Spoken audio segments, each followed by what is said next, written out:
Hey, what's going on there, Leafs Nation? Well, before I kick into the free agent feeding frenzy that went on yesterday, a quick note to a new Leaf Space user just getting older.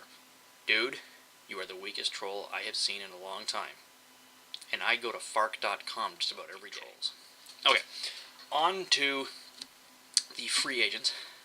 The other day, I said I didn't see Mike Commissar coming to Toronto, and I didn't really until of course, I heard that Garnet Exelby was a Leaf, and then all of a sudden it made a lot more sense, because now you have three big, mean defensemen on Toronto's blue line with Komisarek, Exelby, and Schenn.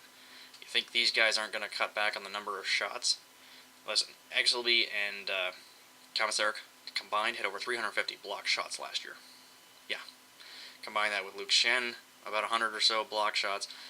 We're talking well over 400 pucks that are not getting to the net next season. If they have the same numbers, even if we chop those numbers down by a third, that's a lot of rubber not getting to the net. And these guys are punishing, and they love to hit. So Toronto's blue line just got a whole lot meaner. Now that has another positive effect as well, because that frees up the defensemen who can skate and who can make offensive plays to skate and make offensive plays. Thomas Kaberle, for example, now if he's paired up with Komisarek, he can do his thing. He doesn't have to worry about the guy on the opposite side being out of position or not trying to get back into position, being lackadaisical about his skating, and not really taking the man like he should. Brian McCabe. So he can feel free to pinch in if he has to, or to carry the puck into the zone and get play started down low. That's good, because we all know Thomas Kaberle is an absolute wizard with the puck when he gets in the offensive zone. So less pressure on him to get back into his own end is always a good thing. Ian White can play the play on the power play. We all saw that at the World Juniors years ago, so I'm not worried about Toronto's power play from the blue line. Now, as for the other things that went on in Toronto, and that being the only forward they signed is Colton Orr, that's fine with me, because when you look at the contracts that other top forwards in the NHL were commanding, I'm glad they didn't go after any of those guys. Colton Orr, obviously the message is, don't mess with us, otherwise you're going to get the crap beaten out of you. Another positive for this team that's been really lacking in that kind of tough guy mentality. So that's good. Moving on to some other Canadian teams. How about the Canadiens? Okay, look, they spent a lot of money. They grabbed three really noted forwards that can make their, pretty much their entire top line. But I'm not sure if you're aware of this, Bob Gainey. And I don't mean to speak down to you, because you've forgotten more in the last 5 minutes about hockey than I'll ever know. But the average size or height of an NHL player these days is about 6'1", 6'2", and none of the guys you picked up yesterday, defensemen included, with the exception of Hal Gill, are over 5'9". I'm taller than your new top center. I think I weigh more than those three guys you assigned as your new forwards.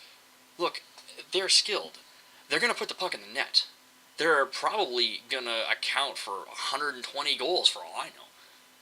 But when it's playoff time next year, you're going to get run over again. Your biggest problem over the last few years has been your lack of size. And you didn't get bigger, you got smaller. So that's not good. So the Canadiens are going to be a very exciting team next year, but they're not winning anything because they're just too small. Vancouver kept the Sedin twins. Good. The Twins realized they weren't going to get the money they wanted, and they weren't going to be able to stay together at another team, so they took less money and shorter term. Calgary signed Jay Bouwmeester, proving that Daryl Sutter is in fact a genius after all. And Ottawa and Edmonton tried to get a trade done, and Danny Heatley quashed it. Danny Heatley is now being compared to the illegitimate brother of Alexei Yashin here in Ottawa, just to give you an idea of the feelings around here. But that's not my problem, that's Senator's problem. I can live with that. And that's about it for the Canadian teams.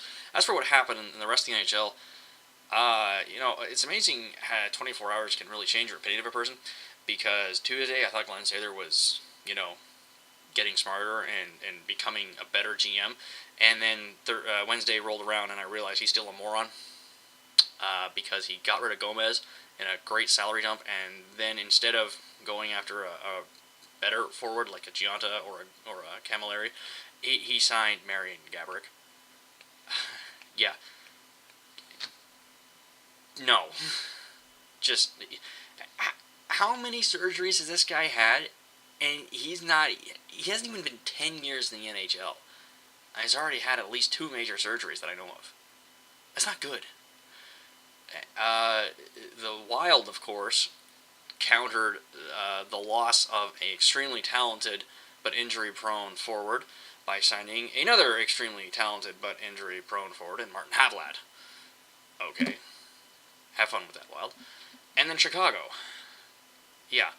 They're going to have to pull a rabbit out of their hat the size of the state of Illinois next summer if they're going to keep Marian Hossa and Toews and Kane. Because Toews and Kane entry-level contracts are up next summer. And Marian Hossa is making a lot of money. And the Blackhawks are up against it. And if the cap is going to go down next summer, like a lot of people are predicting it will, it's going to make the situation even worse. And they can't move Hossa. So what are you going to start? You're going to start moving your defensemen? Well, nobody's taking Brian Campbell off your hands, folks. Not unless you're sweetening the deal big time to do it. So unless they've got something in the works right now, Blackhawks are in a world of trouble. Now, was there anything else? Not really. I just wanted to stop in and give you my thoughts on free agency and how things have gone and what the future might hold. The rumor is about Toronto and Boston swinging a deal for Phil Kessel. It's not dead. The Leafs are apparently still listening to offers for Thomas Kaberle.